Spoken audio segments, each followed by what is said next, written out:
I checked the weather forecast this morning and it said convertible weather. Yes, perfect setting. Look at the sky. Look at those lovely mountains at the back. Temperature, well, you have to just believe me that it's wonderful.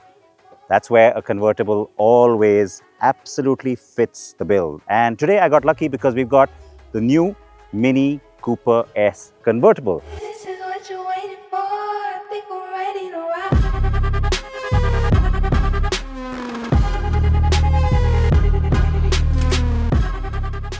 In India, we already have the Countryman E, which is the electric. We have this car, but with its hard top, same kind of spec with the S. And now we're going to get this. So why am I talking to you? I should be out there enjoying all of this, right? Let me do that. Say hello to the 2025 Mini Cooper Convertible S. This little drop top sits between the Cooper hatch and the monstrous and powerful JCW version, which we still don't have in India. The car looks pretty good, very recognizable, and though the rear on this is a little bit odd looking, the face makes up for it. The car I'm driving is dressed in copper grey. Now, the nice thing about having the convertible is the option to always put that roof up when you don't really enjoy that extra sun or it starts to rain, or you want to just park the car and make sure that it's secure. You could also open it up using just the key fob. Now, this is not new. A lot of convertibles have had this in the past. So just long press the lock button and, the whole operation starts. Now, the thing with all of these folding roofs, which are operated electrically, is the convenience. And it also is something you can do while the car is moving. Though in the case of this car, the cutoff speed for that is 30 kilometers per hour, unlike so many other convertibles where it is usually around 50. So you've got to really slow down if you want to open it or close it when you're driving. But otherwise, yeah, of course, it's a great thing to have. And the Union Jack on the top of it with this fabric roof just kind of adds to the whole Mini appeal, isn't it? But there is a slight issue. Now, here's the thing. At the time the car comes to India, we may not really get that Union Jack as standard. It could be something optional offered later maybe. But I do want to say that there is a sort of a two-stage opening of this roof. You also have this first step, if you want to call it that, where you can see what happens now. It's like a sunroof. Only this much of it folds in. And even when you do it from inside, when you press the button, you've got to do it twice so that it's either up to here or it's the whole thing. It's kind of like a Targa top. It's, like I said, a big sunroof kind of a feel. And then otherwise, of course, you can go all the way. Finally gets there and then folds all the way down. So that's nice too. You have the option of having it kind of open but not fully open. And the thing with the convertible is that you really want to enjoy the sun and the wind in your hair, don't you? Now, when you have hair like mine, it could get a little bit messy, especially at higher speeds. Let me show you what I'm talking about. And you can see it's going everywhere. Now, it's very nice to have the wind in your hair and all of that, but sometimes it's a little too much. So what do you do in such a situation? Well, you of course put the windows up, but that doesn't only help you really settle things. It's this that comes with the car that's going to help you. What is this? Well, it's a sort of a windshield or a wind deflector, if you will. Doesn't look like much, but it does the job.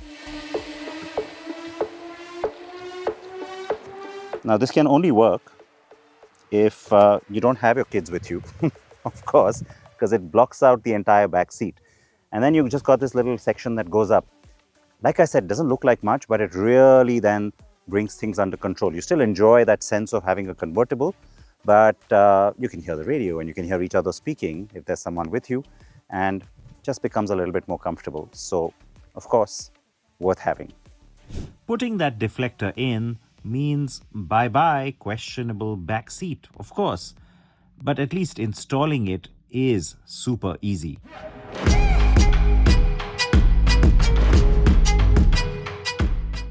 There is a slight compromise in the boot space overall, since the roof takes up some of that space and you only get 142 liters of boot space available. That's more like the kind of space you get on a Renault Kwid or actually an Alto.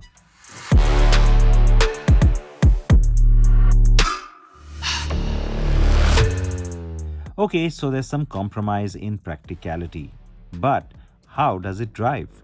Because the real fun in having a Mini for a day is expecting fun behind the wheel.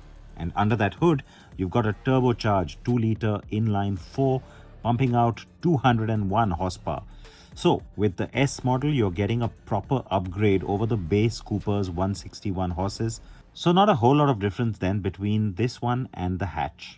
There is a slight difference in the driving character, obviously, because this is the convertible, and so you sort of hear and feel things a little bit more. But otherwise, not very different in terms of just the performance itself or the handling than what you are used to getting on the regular hatch, the Cooper S.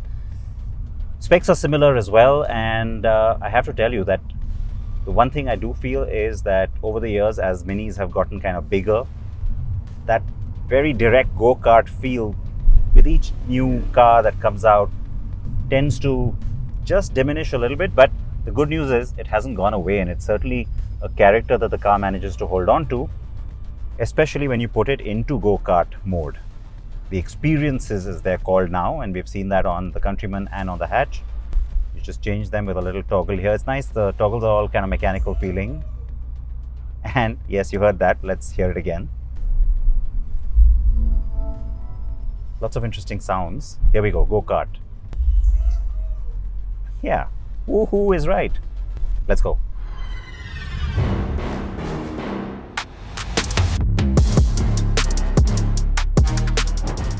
So what's interesting is all the graphics turn red or green depending on the drive mode you're in. Even the little car on the map, that turns red, like right now in go-kart mode. So let's give that car something to do. Sounds good, huh? The annoying thing is that it's only in the JCW trim across the range now that you get paddle shifters. There's no paddle shifters on this one, which could have been fun to have, but it's not a big deal.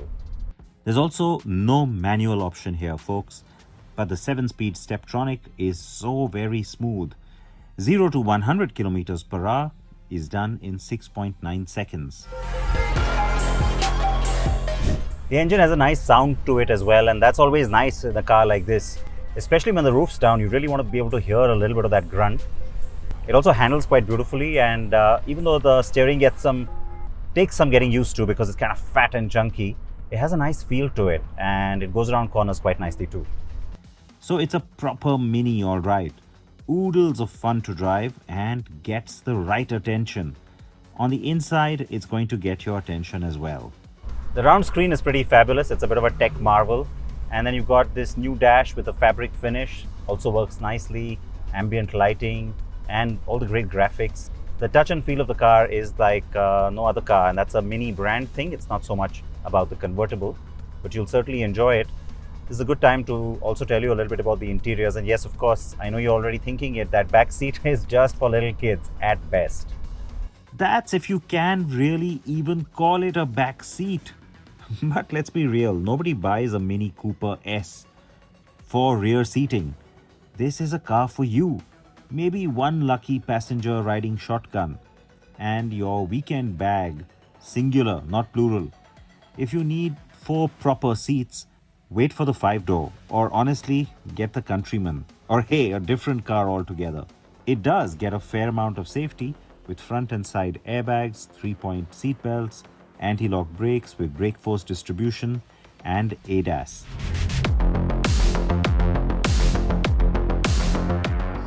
Is the 2026 Mini Cooper Convertible S perfect? No. The boot is tiny, the rear seats are basically decorative, and there's no manual transmission. And of course, that extra chunky steering wheel. But what you're looking at is probably the last front-wheel drive convertible you can buy. Let that sink in. The last one. Don't get me wrong, convertibles as a race will thrive, but you usually have to shell out big bucks for one of those, like with a Mercedes or a Porsche. And that makes the Mini convertible genuinely special. It's not just a good car, it's one of the only cars in its category that still exists. And yes, India will see it soon at a price tag of around 50 lakh rupees. In a world where everything's becoming electric or SUV, or maybe just a few boring sedans, the Mini Cooper Convertible S is a breath of fresh air, quite literally.